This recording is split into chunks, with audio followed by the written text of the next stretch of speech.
Welcome to your 20-minute podcast with David Brower, brought to you by Audible. Get a free audiobook download and 30-day free trial at audibletrial.com/your20-minute podcast. Over 180,000 titles to choose from for your iPhone, Android, Kindle, or MP3 player. Now, here's your host, David Brower. Thanks, Allan. This is David Brower with your 20-minute podcast. Our special guest today is Else Byskof from Spain, and she is the published author who wrote the book Death is an Illusion. And it's a book about Martinus. Is that right? Yes, that is absolutely right. And you were inspired to write this book after reading, he was a Danish visionary who his work must be the world's best kept secret, you said. So tell us a little bit about Martinus, Elsa. Yes, I'll be happy to. Martinus was a Danish author, and he was born in 1890, and he died when he was 90 in 1981. And what happened to him was that when he was 30, one day he sat down to meditate on the concept of God. And he experienced two very big spiritual revelations, I suppose we could call them, which meant that after these two consecutive meditations, he discovered that his consciousness had expanded, so that he was now able to see beyond the physical world, and he could see the spiritual world that is behind the physical world. And it was very, of course, a big surprise to him, and he didn't understand what had happened. But he now realized that whenever he had a question, the answer to that question just came down, it entered his mind immediately. And of course, he didn't understand it, but he realized that after some time, he realized, and he asked some people who had read a lot of philosophy and a lot of theosophy, that he had achieved cosmic consciousness. And that meant that he had the energy of intuition under the control of his will, so that whatever he could answer everything. I know it sounds so strange, and it really is a very peculiar thing. But he then spent the next 60 years of his life writing down the things that he could see. And it became and is a complete world picture, comprising both the physical and the spiritual world. And it explains how the universe has been constructed, and why we are here, where we're coming from and where we're going, how we can create our fate when we become knowledgeable about the law of karma. He explains what happens when we die, because we don't die. We are not identical to this physical body. And he explains also a lot of, the basic energies and many sort of more technical things about how the laws of life work. So it is an absolute cornucopia of spiritual wisdom. But it's not a quick fix. I have been studying it for 23 years, and I read in it every day. It is my big passion, because it is so fantastic. Nothing like it has ever been revealed on the planet. And how did this come to you? Where did it find you, I suppose, is the question. I suppose that's a good question. I am Danish, so I'm able to read Martinus's work in its original language, but when I was close to 40, my husband and I immigrated to Spain. And I was a searching soul, and I had been a searching soul for my whole life. But I didn't like religion. It really didn't do anything for me. So I was an atheist for many years. But still, of course, I had questions that I wanted to know. I wanted to know what's all this about? What is life about? You bet. And I suppose that I'm a case of this. They say that when the pupil is ready, the teacher appears. And that certainly happened in my case, because one day I opened a box of books, and there was an introduction to Martinus's world picture.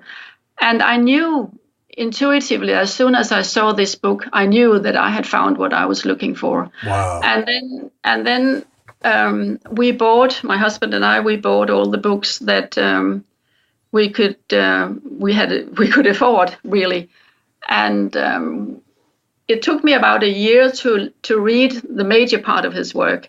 And I was so enthusiastic about it that I thought, whoa, I have to tell somebody about it. And that resulted in my first book called Death is an Illusion, which is a general introduction to Martinus's world picture, or cosmology, or spiritual science, if you can call it those three things. Okay. And so when you were on this quest to write this book, to share his knowledge through your eyes, I would assume, and that was your first of, 4 books on this? No, I've just finished the seventh. The seventh. Oh, seventh. Oh, my goodness gracious. Yeah. So, wow. I mean, I'm fascinated by that, because I believe firmly there's no such thing as a coincidence. So for you to be able to open up that box of books and go, oh, there's the book. Yeah. How fascinating was that? Absolutely.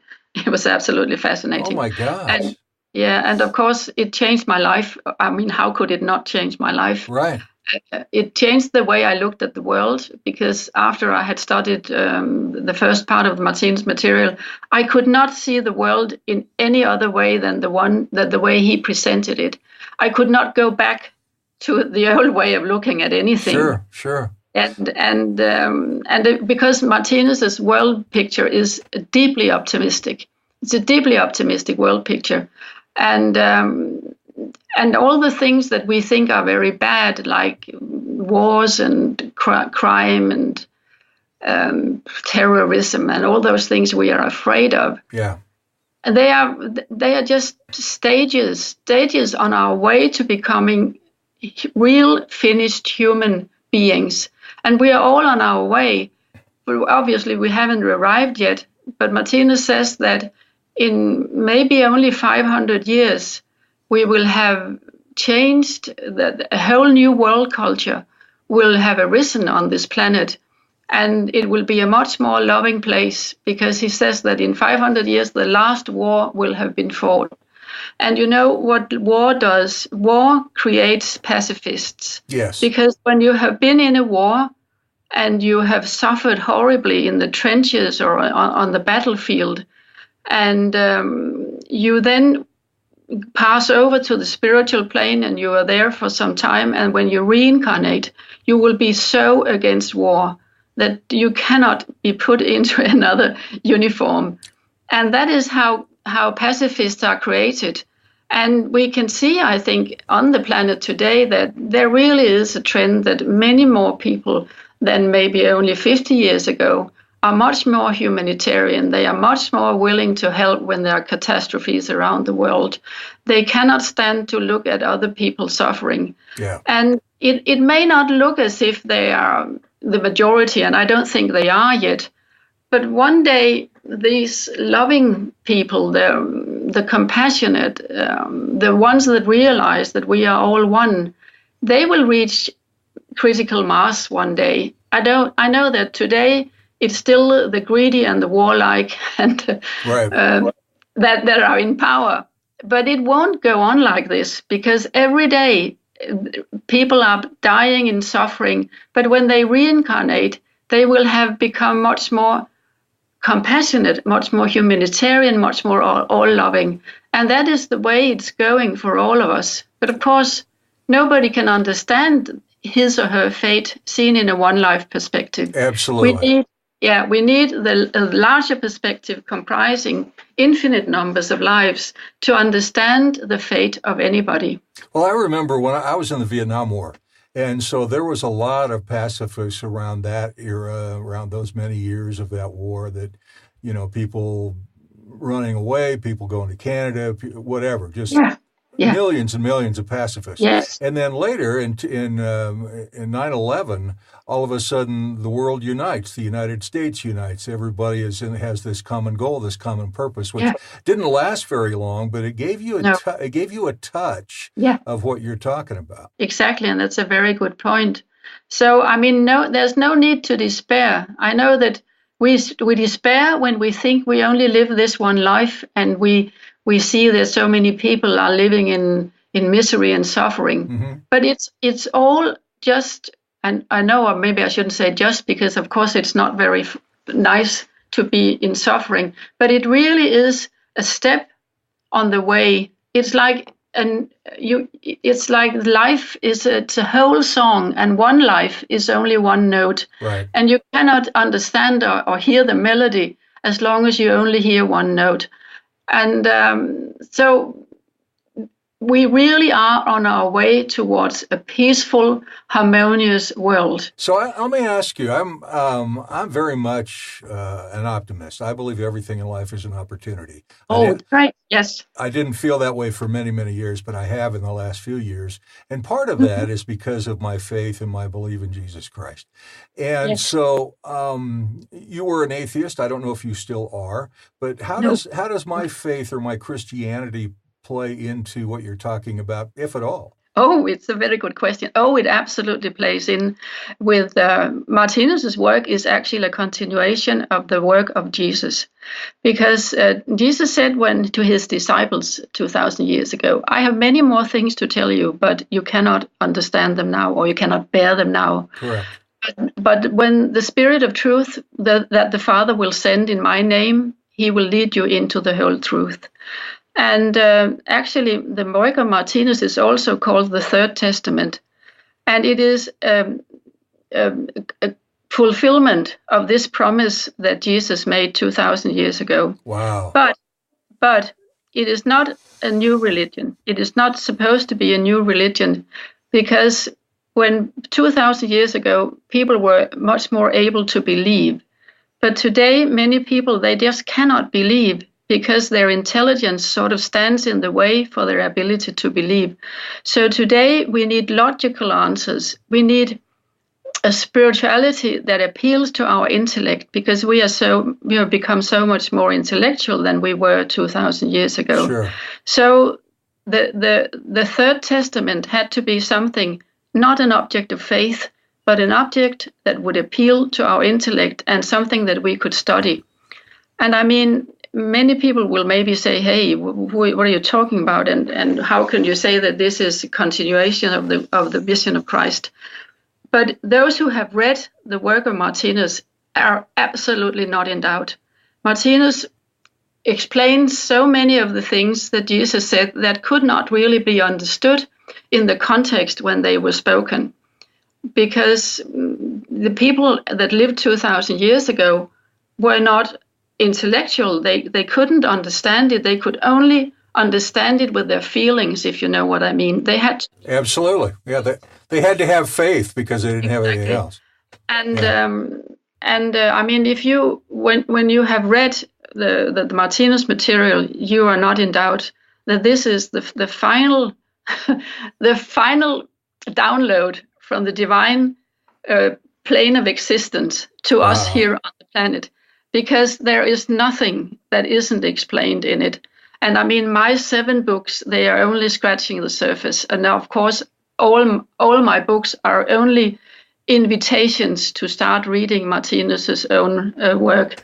But of course, it's huge. It's more than 10,000 pages. My gosh. And it hasn't been, a lot of it has been translated into English and Spanish and German and French and Swedish and whatnot, but none of it has been translated in its totality, because it is such a huge job. You can imagine. I can't even imagine. Absolutely. Yeah.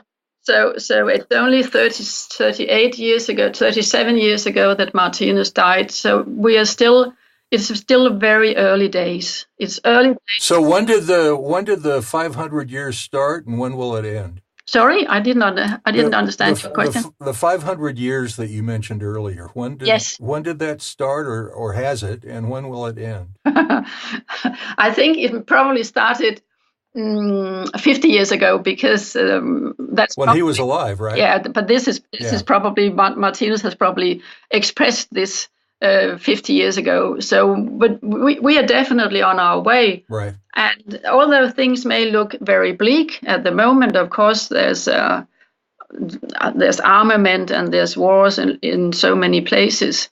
But Martinus, he also says that the biggest challenge facing humankind today is to become knowledgeable about the law of karma. And I'm mentioning this in connection with the 500 years, because when you realize the law of karma is very simple, it simply states you reap as you sow. Yes. And that means that when you lie, you will be lied to. When you steal, you will be stolen from. When you cheat, you will be cheated. When you kill, you will be killed. And I mean, if only people would realize that, one, they don't only live once, and two, that whatever they sow, they will have to reap either in this life or in a future life. Then I think that running around being a terrorist will sort of lose its appeal, is what I think. Because when you realize that you will reap what you sow, and when you sow really bad things, you will have to reap those things, if not in this life, then in a future life. Well, at some point, you'd like to think that intellectualism, if you will, would overcome hatred at some level. Yes, that is what does Jesus say? Right. He says that when somebody hits you on the right chin, then give him the other, or offer That's him right. the other chin. That's right. Yeah. So let me ask you a question. Do you feel? Do you have a sense that you and Martinus are related in some fashion? That Martinus is what? That you and Martinus are related in some fashion? No, not related. I don't know. I think that we are many that have been attracted to his material because we are on wavelength with it. And obviously, Martinus uses those of us who are on wavelength with it to try to spread the word about it on this planet. And I think that I have been so fortunate to be one of those, because it seems that is what I am doing, and I really love doing it. And that was your quest for many, many years, and you just didn't know it until you found that book, right? Exactly. That was exactly what it was. And because I had felt no attraction to religion, right. I was such an unwritten piece of paper when I've encountered the Martinus material, and I sucked it to me like a sponge, you know. So, yeah, exactly. So there was nothing that I had to unlearn first, you see. And there was no turning back either. Yeah, so it was easy. We're about out of time, and I want to encourage people to reach out to you to buy check out your books. I know you've got some great reviews on Amazon about your book, a must-read for all students, all kinds of different reviews. And if people will check that out, it's called, again, the name of your book is Death is an Illusion, right? Yes, and also on my website, newspiritualscience.com, you can see all my books, and I have a blog where I write or I upload a new blog each month, and you can get a lot of free material on my website as well, and you can subscribe to my newsletter. So I would be very pleased if you would do that and subscribe to. I'm fascinated. newspiritualscience.com? Exactly. Okay. Yes. Okay. newspiritualscience.com. And folks, check it out. I mean, what a fascinating conversation we've had. I've had goosebumps 2 or 3 times. So I can't thank you enough for taking the time in visiting with us today from Spain. You are most welcome. It was definitely a pleasure. Your 20-minute podcast with David Brower has been brought to you by Audible. You can listen to any of David's podcasts anywhere podcasts can be found, including iHeartRadio, the Spotify mobile app, and at davidbrowervo.com/your20-minute podcast. Until next time, thanks for listening.